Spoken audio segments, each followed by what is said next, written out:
ناشد الإعلان الختامي للقمة الإفريقية الدول الأعضاء في الاتحاد الإفريقي إنهاء جميع أشكال التعامل مع إسرائيل. ناشد الإعلان الختامي للقمة الإفريقية الدول الأعضاء في الاتحاد الإفريقي إنهاء جميع أشكال التعامل مع إسرائيل.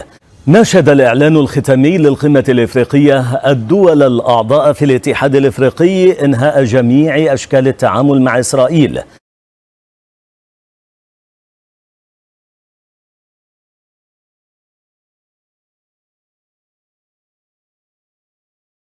واعتبار جميع المستوطنات الإسرائيلية غير قانونية.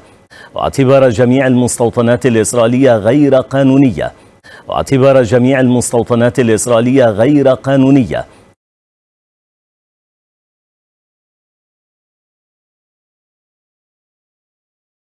وانتهاكا جسيما للقانون الدولي. وانتهاكا جسيما للقانون الدولي. وانتهاكا جسيما للقانون الدولي.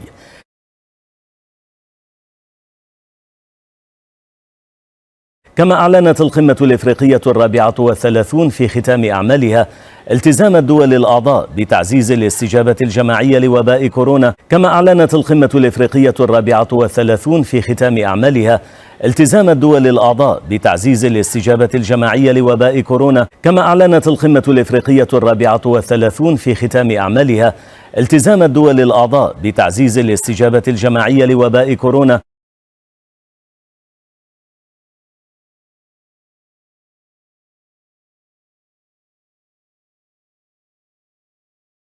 عبر تنفيذها استراتيجية مشتركة ودعم الصندوق القاري لمكافحة الوباء تنسيق التحركات.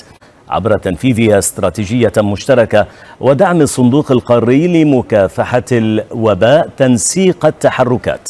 عبر تنفيذها استراتيجية مشتركة ودعم الصندوق القاري لمكافحة الوباء تنسيق التحركات.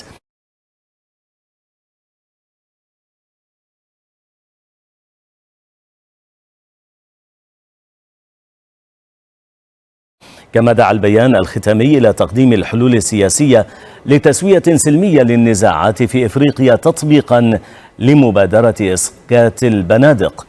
كما دعا البيان الختامي إلى تقديم الحلول السياسية لتسوية سلمية للنزاعات في إفريقيا تطبيقا لمبادرة إسقاط البنادق. كما دعا البيان الختامي إلى تقديم الحلول السياسية لتسوية سلمية للنزاعات في إفريقيا تطبيقا لمبادرة إسقاط البنادق.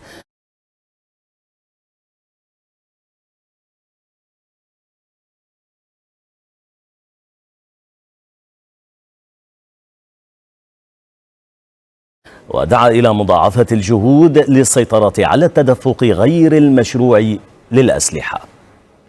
ودعا إلى مضاعفة الجهود للسيطرة على التدفق غير المشروع للأسلحة. ودعا إلى مضاعفة الجهود للسيطرة على التدفق غير المشروع للأسلحة.